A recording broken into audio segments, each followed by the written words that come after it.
Yes, welcome back to our last session of our online UK Stroke Club Conference 2020. Wow, hasn't it gone quickly? A huge thank you. First of all, before we go into our final session, I do want to say some thank yous. A huge thank you to our facilitators, our speakers, and the technical support behind the scenes over the last few days. And thank you so much for your energy and your enthusiasm and engagement. Thank you for your kindness and support you've shown to us and to each other while we've got to grips with quite a different type of conference. I've missed seeing you, but I am extremely proud how we've worked together to run what I think is quite a successful first online conference. I want to give a special thank you to the Club Conference Planning Group, because without you, we simply couldn't have run this event. Your ideas on content and timing and support throughout the whole process has been invaluable. I think there may be a few people on the call who are part of that planning group, so do type your name, reach out and say hello to the rest of the attendees. I know that Steven, who you heard from on Monday, who interviewed our CEO, Juliette Bouverie, will join us in a bit to give his last reflections. If you want to get involved in any future planning for these conferences, then please do let us know. Get in touch. And thank you to Nesta and the Big Lottery Community Fund, who are kindly sponsoring this event. So this may be the first of many online national events that bring us together, whatever the world may throw at us. And we're interested to know, would you join another event like this? So please do click the poll, which you can access in the chat box, and let us know. I'm going to be delivering this final session myself with Liz Roberts-Wilcox, who is our Head of Volunteering and Community Development. The focus is on how we move forward together against the backdrop of continuing to respond and recover from coronavirus and changing the way we are structured to better meet our strategic goals. We want to make sure stroke is the priority it needs to be. And we want to ensure that everyone affected by stroke has access to lifelong support. We've got financial challenges too, as Juliette spoke about on Monday. So now more than ever, we need to think really smart. How can we best work together most effectively to be there for everybody who needs us? So I'm going to hand over now to Liz, who is going to kick us off. Thank you, Beth. And hi, everybody. Really lovely to join you all. I was just saying to Anne, I think this is my 9th or 10th conference. I need to actually count. But yeah, really lovely to join you all, albeit digitally. Very sad to not see you, as Beth said also. But yes, I'm going to take you through a bit about sort of how we're hopefully going to be moving forward together. And then I'll be passing over to Beth to continue talking through that work.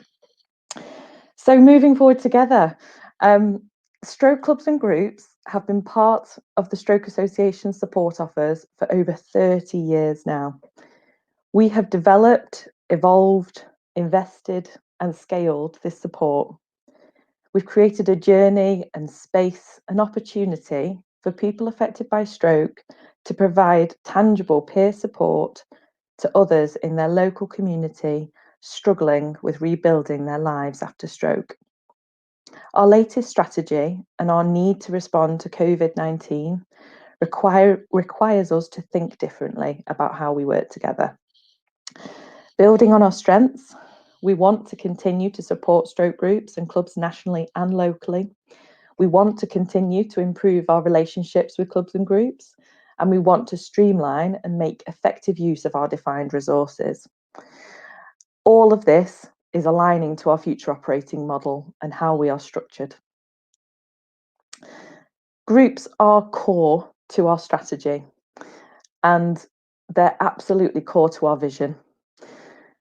Firstly, they are a form of long-term peer support. Peer support is when people use their own lived experience to help each other. They can improve emotional health, well-being, and sense of belonging. Peer support can be in many forms, including community and support groups, as many of you are, befriending sort of approaches and models in one-to-one settings, or telephone indeed, online communities and mentors.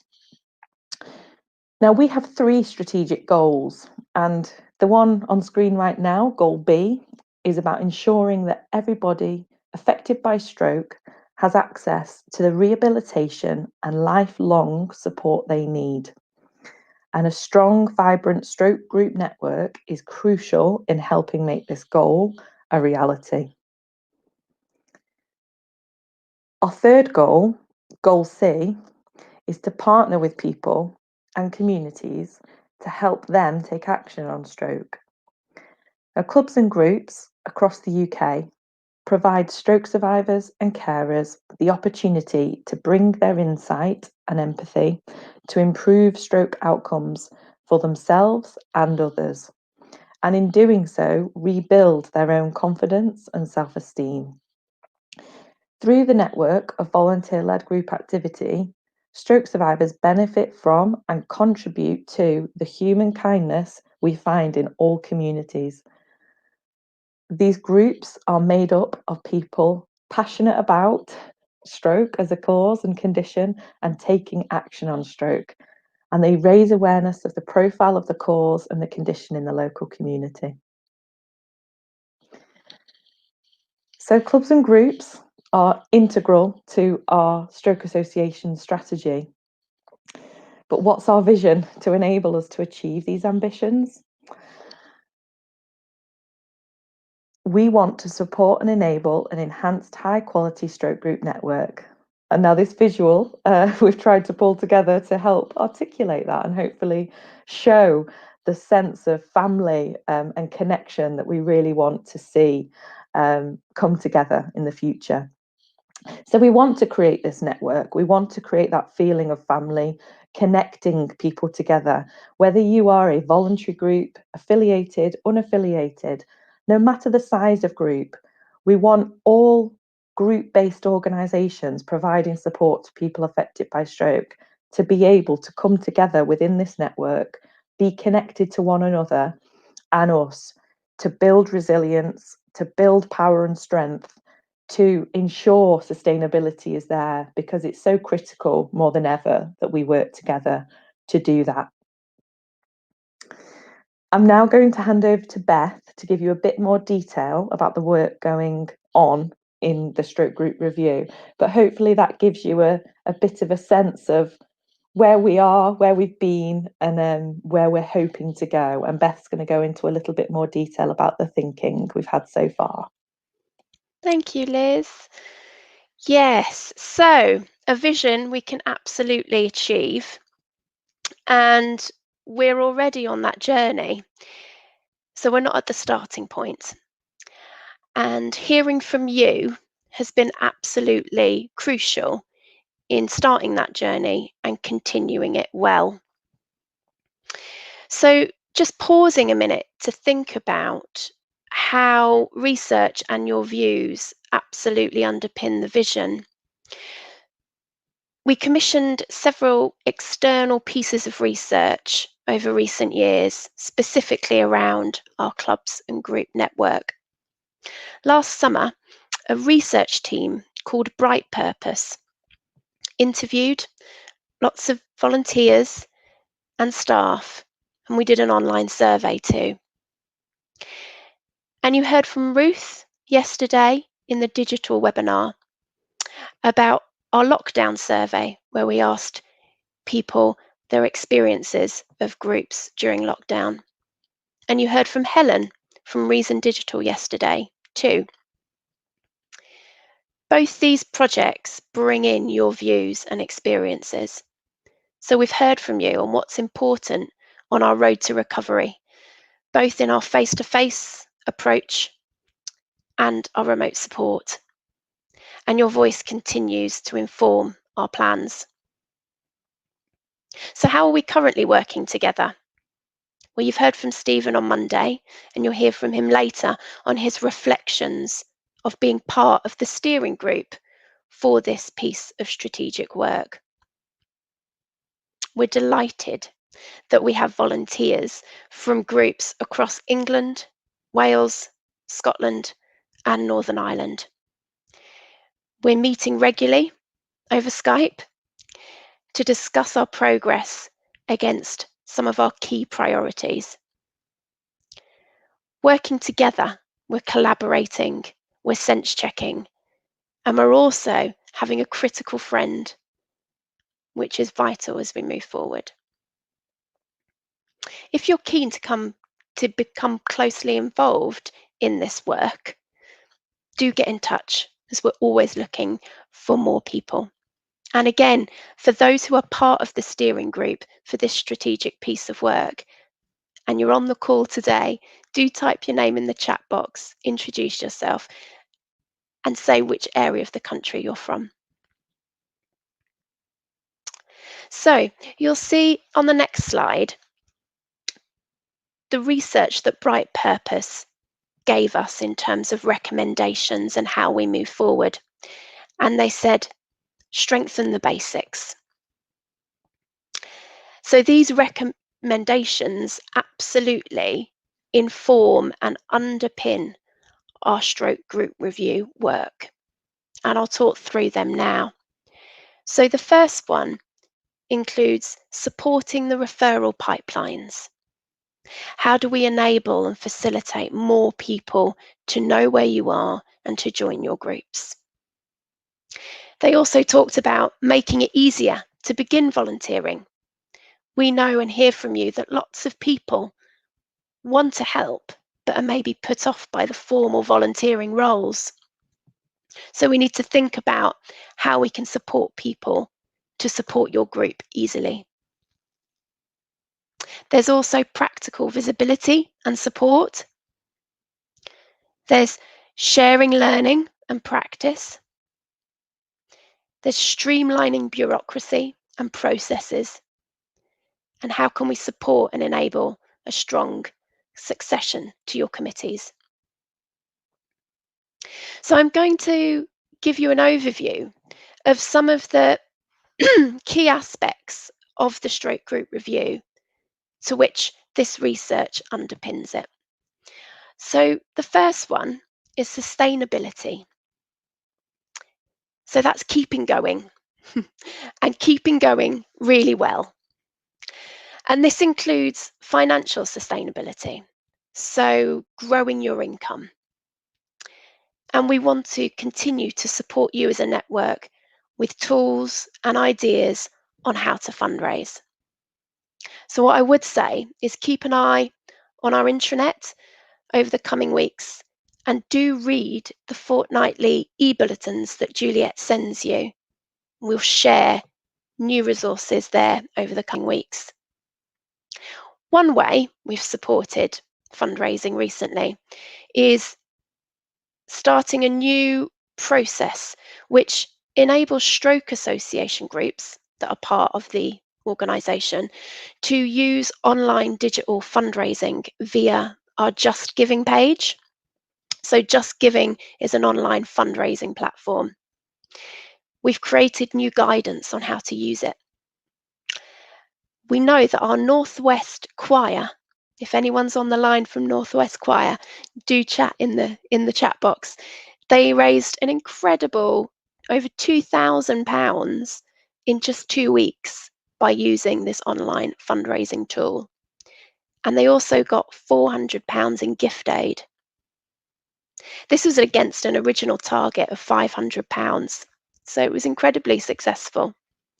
The funds will help that group to buy digital equipment for their members to be able to access the online singing sessions.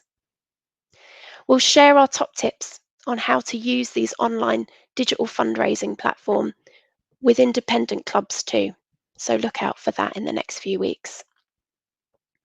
We want to help you grow your membership. And during lockdown, we worked really hard to better streamline and respond to our internal services at the Stroke Association. So things like our helpline and our Here For You volunteer telephone support service that Juliet mentioned on Monday. So we're identifying when a person wants or needs to join a group, we can link them proactively and directly with you as leaders of groups. We have a map on the UK of where all the current groups are active, and we're using that to aid referrals. That will go on our website shortly, alongside an updated postcode search tool. We really want people to be able to search for activity as well as location, because we know several online groups, like Carol, who you heard from in Bexhill, are offering their singing sessions for anyone in the UK. You've also told us that people want to help out by volunteering, but they are put off sometimes by a formal volunteering role. So we're going to review how we talk about volunteering and how we communicate it differently to help you get people involved. The steering group have told us of lots of examples in their groups, how people help in different ways beyond being a chairman or being a secretary or being a treasurer. And while these roles are really, really important, we need to talk about and champion all the other ways people can get involved. Some have activity volunteers, so who organise different activities for the group. Some have a lead volunteer for welcoming new members. And some have people who help with accounts, who don't even go to the group. Marketing. So we know that marketing your group is really important. And at the moment, we're starting to review our own marketing platform, and we've got volunteers involved in that piece of work. All of these things we know will help to build the resilience of your network. Please do share ideas with us in the chat box or at clubconference@stroke.org.uk to give us your ideas on how we can do more to support your sustainability. On the next slide, we're talking about flexibility. As Liz says, we need to work differently. We need to pool our resources. We need to build our connections and understand our strengths as a collective. While our organisation will go through a structural change, we remain committed to working with you. One idea is that we want to test a national stroke group support line. So wherever you are in the country, you're able to call and get advice on the operational aspects of running a group. And if you want to link with people locally, we can enable that to happen.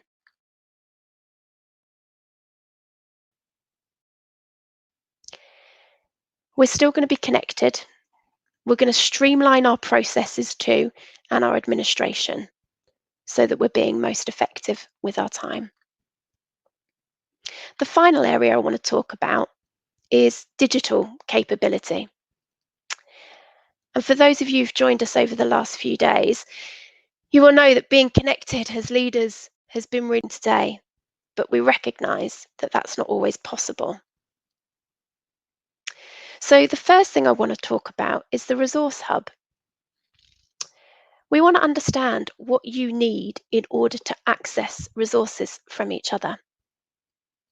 So if you're doing a quiz with your group, how do you share that so that others can benefit without having to sit and write a quiz from scratch again? So what does a resource hub look like for you, where you can share activities and share ideas and get support? That's a key priority for us. We've talked about our partnership with AbilityNet, a charity there to support older people and people with disabilities with technology. Please do talk about AbilityNet with your members so they can reach out and get support. We've talked about our networks. You heard the last session was wonderful. Building on our networks and our forums, sharing information and opportunities. And I loved hearing how Carol attended the Life After Stroke Centre in Bromsgrove to see how they're doing.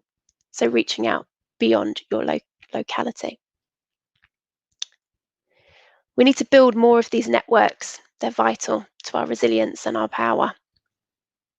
The work from Ruth at the Exeter University and Helen at Reason Digital, from you heard from yesterday, we really need to address some of those challenges. So how can we support you with facilitation of online groups better? How can we connect you with facilitators? And how can we share opportunities for funding of equipment? So I hope the sessions you've attended over the last few days demonstrate our progress and our priorities with this really strategic and important piece of work. Continue to read the fortnightly updates from Juliet to hear more about this work and how you can share your reflections with us and engage. I would really like to bring in Steven from our planning group with our steering group and our club conference planning group. You're across it all at the moment, Steven, which is wonderful. And it would be nice to hand over to you for 3 minutes for you to give your reflections on being involved in the strategic planning group on our stroke group review. First reflection is, why me? I don't know quite how I ended up there, but it's been incredibly illuminating. It's given me a great insight into the Stroke Association and a better understanding of what's going on, particularly in terms of the strategy and the internal pressures in the association from different stakeholders. And I think having seen that, it gives you a good idea on what you should be doing in a group to support that overall strategy. The second thing that struck me is the attitude of the members from the Stroke Association in the steering group about how open they are to listen and to gain information or gain experience from what may have been up to now a largely untapped resource. So that's been tremendous. The third one is I think it'll be really good to continue with the steering group, but somehow or other we need to broaden the input to it. So members in the audience, if they're interested, we need to find a way of tapping their ideas, but without inundating Beth or Anne or whoever with thousands of emails each week. So it probably needs to go through some form of hub. But as a vehicle for gathering ideas from what I call the coalface, it seems to work very well. I'm very flattered to be part of it.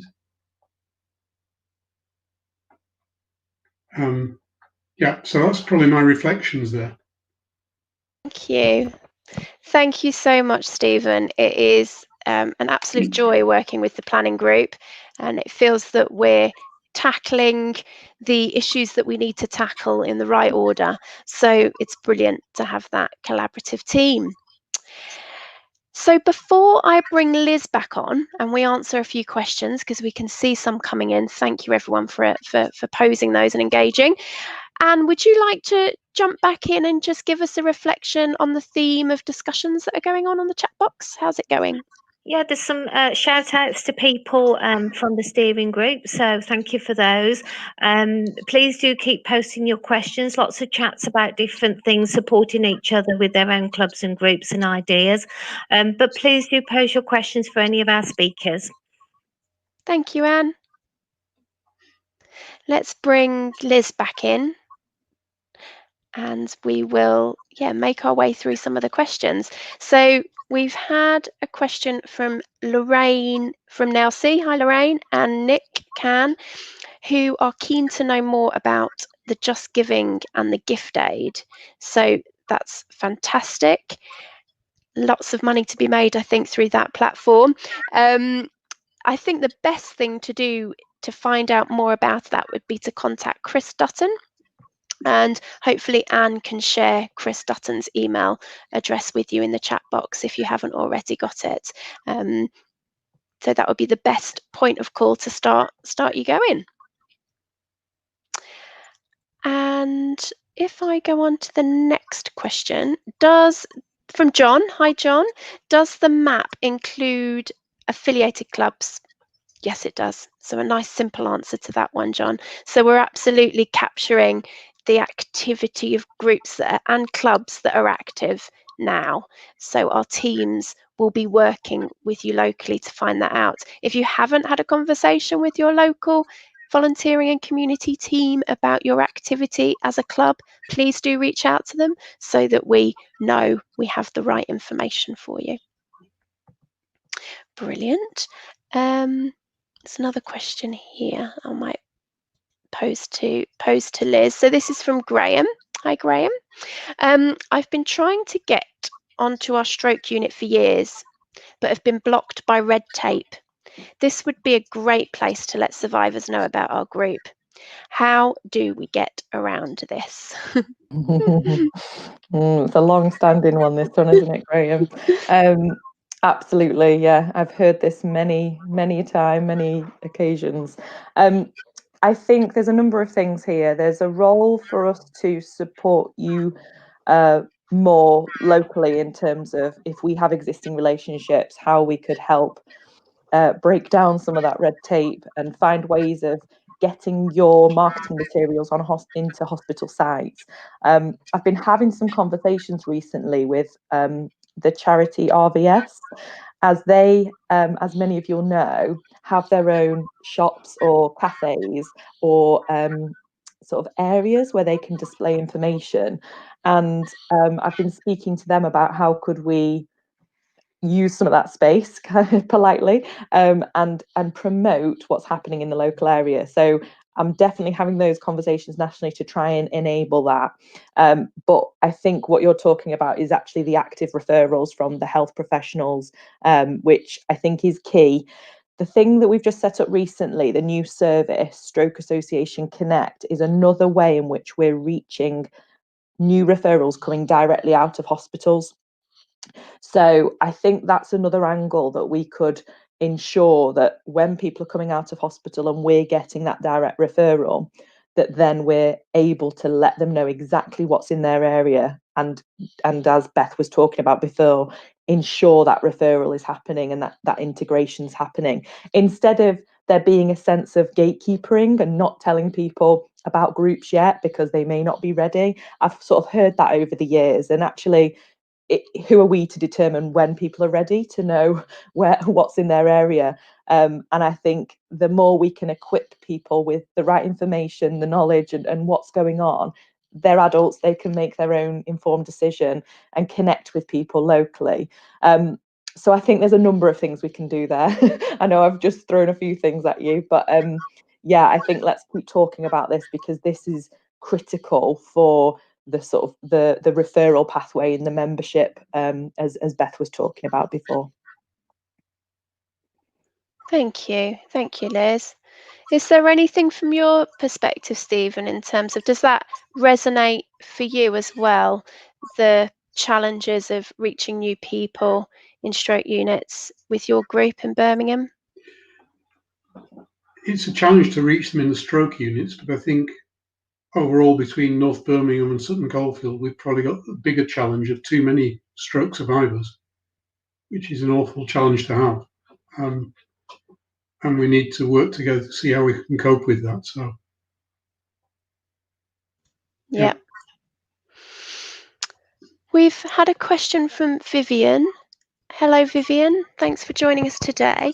Question around recruiting volunteers. So, any advice for recruiting volunteers? I am a new volunteer with the Stroke Association and I am learning how to use a smartphone for Zoom, so have very limited skills. Yeah, it's a challenge at the moment. It's a challenge in normal world, isn't it, recruiting volunteers, let alone when everyone is personally and collectively dealing with a global pandemic. So you're not alone there in terms of recruiting volunteers for your group. And that is absolutely something we're focusing on in this review as well, around how we can bring more people together and into groups. Liz, have you got any reflections on recruiting volunteers in this new world? Yes, yeah, I think my reflection is also about how volunteering has changed. There's different generations of volunteers coming through, and we really need to consider how we reach people. What is it we're offering, and what value people could bring, even if it's for a short period of time. I think we're often within, especially a sort of service or a group setting, looking for that commitment and that longer term commitment. And absolutely, you need that. But you also might really value some shorter term commitments from different types of volunteers, or volunteers that could support the sustainability of the group, but not necessarily have to come to the group itself. So their skills may be better utilised by helping with referrals, helping with the accounts, as you said, Beth, helping with marketing or fundraising, but they may not be available to come at the time and day of your group. So there's something about thinking about what skills and time and support do you need, and then it is about understanding that and then targeting your approach of who are you looking for here. And that's something we need to support with, absolutely. So we're thinking about how can we create opportunities that you could promote and advertise better for volunteers. We do have opportunities for you to do that now. We can advertise on national volunteering platforms on your behalf, and we used to do it on our website, but we're just reviewing how that's working. But I think there's things we can do in terms of promotion, but I also think it's about how do we want to connect with younger volunteers, people in education, people looking for different experiences, people who've been connected and touched by stroke in their family and want to make a difference. So how do we reach those people? So yeah, there's lots in there, and I think the working in partnership angle as well, I think, is key.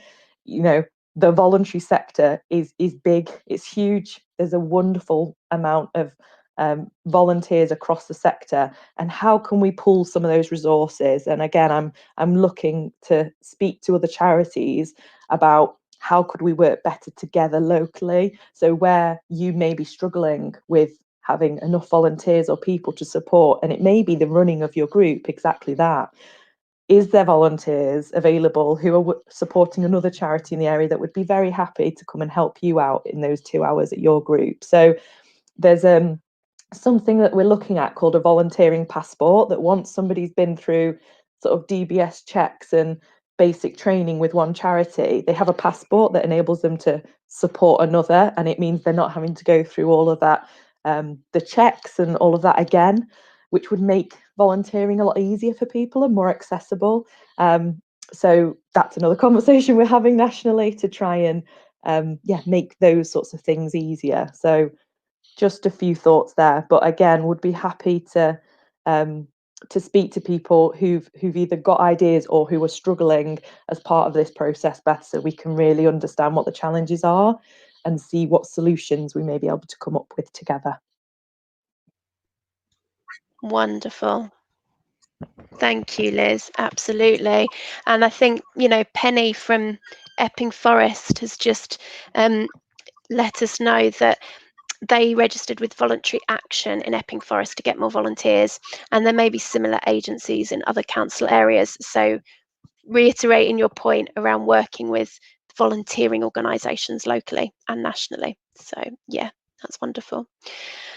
Brilliant.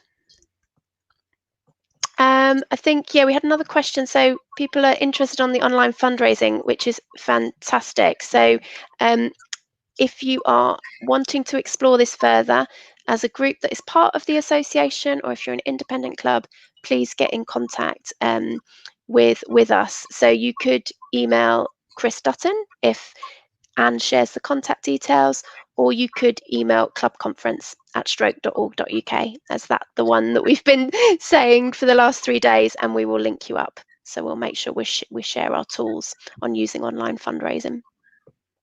Fantastic.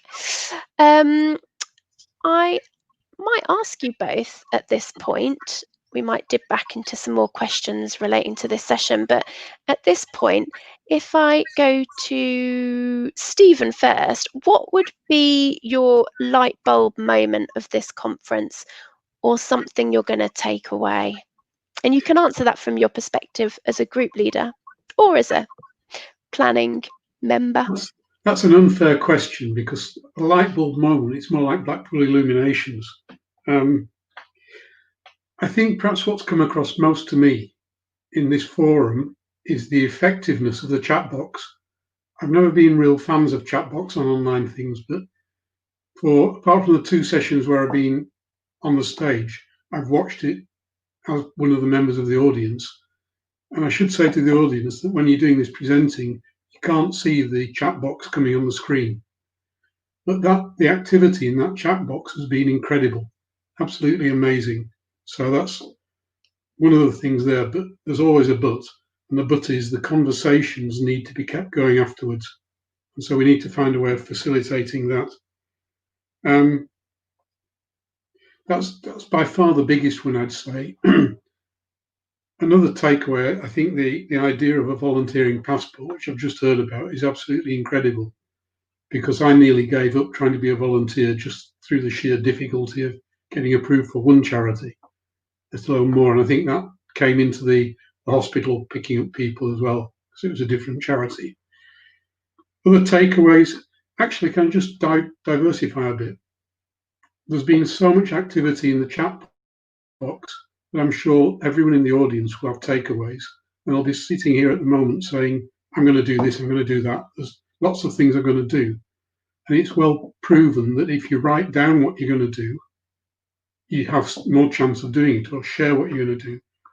Normally, I'd say to people I'm talking to, write down 2 or 3 things that you're going to take away and do as a result of this conference, and share it with your phone number to the next person to you. But seeing as we're not here, how do you share it? Perhaps on the chat box, people could start entering what they are going to do as a result of this conference. So the chat box is one thing. I think for me, there's been a huge number of new ideas come forward from this.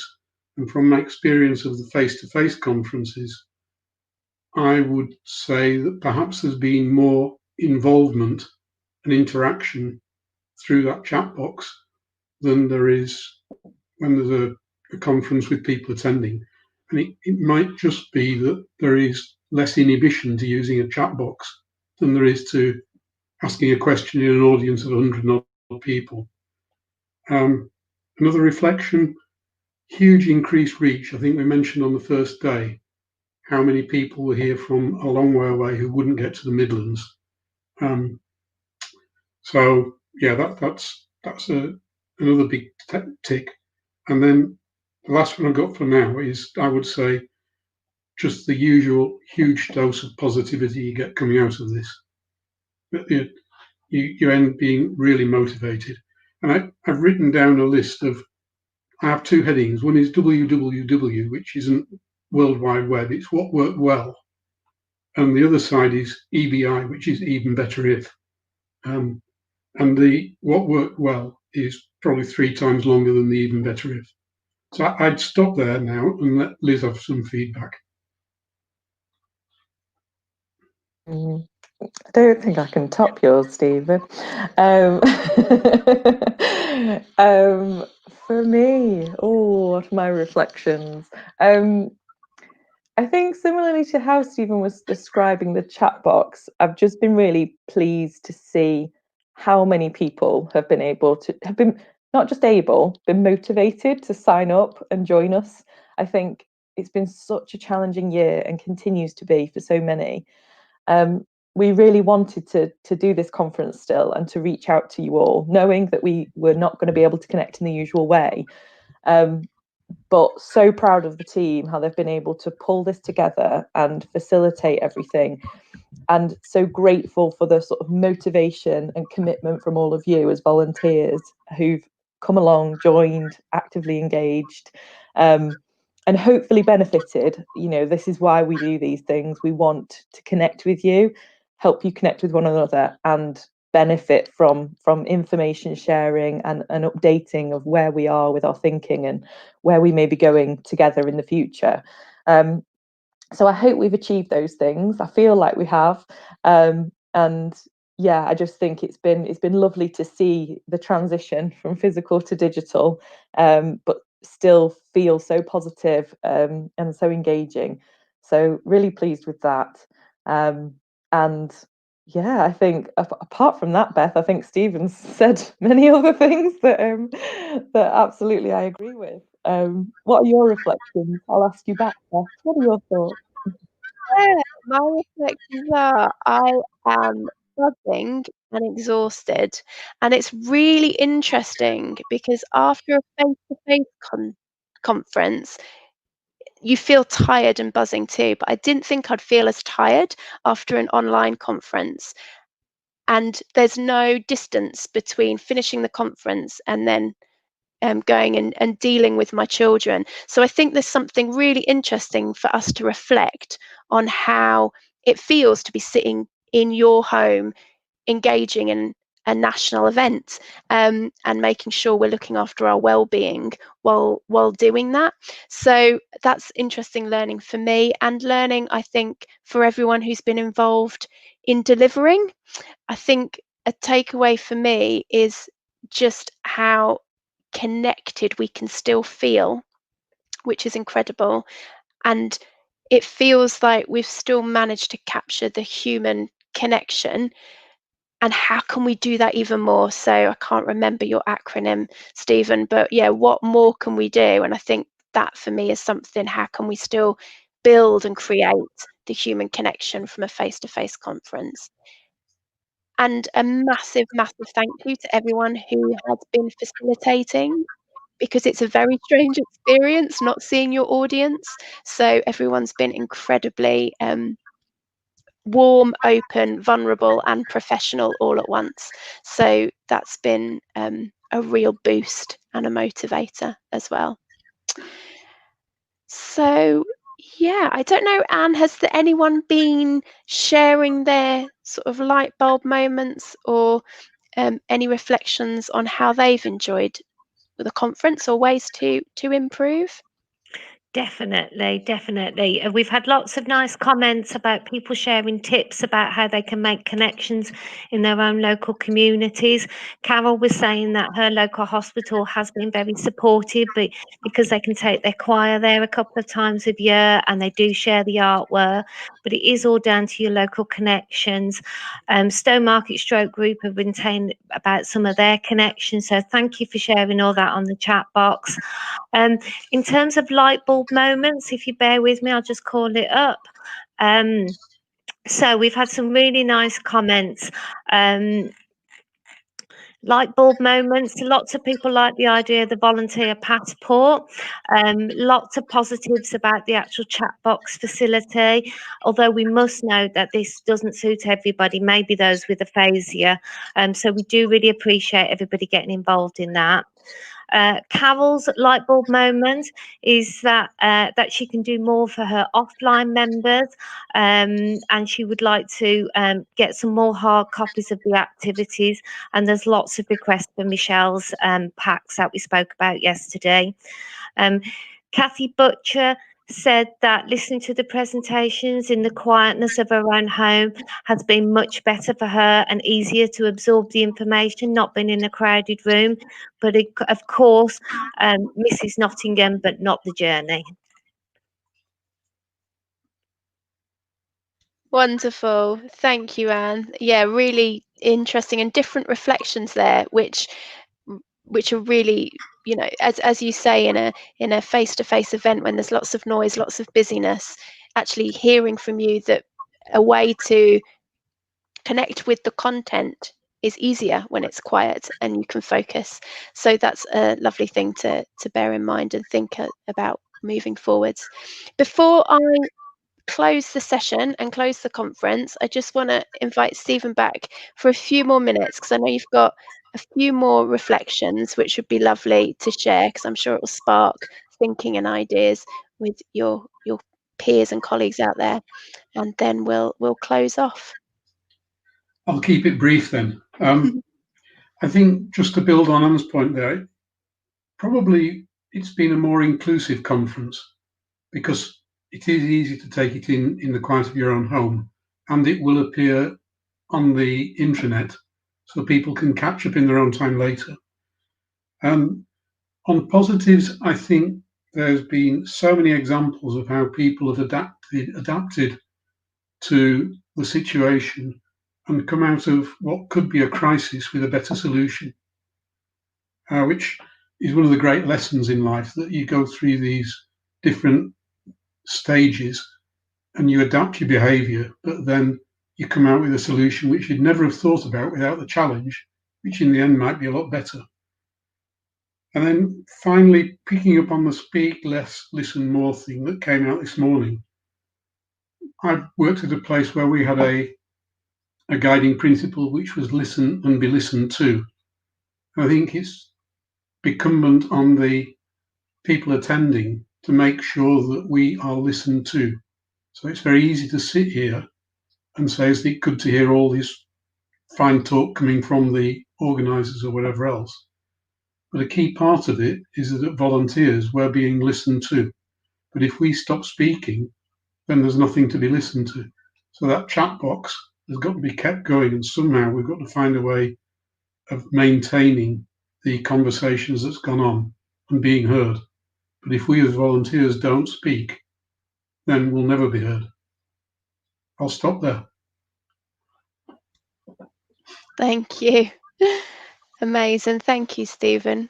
Absolutely. And I think we will be able to carry on that chat box in ways that we can think through our review and our how are we bringing and sharing information ongoing. Like you're saying, it can't just sit within this conference. How do we keep those connections and those resources that everyone's got going between you as a network?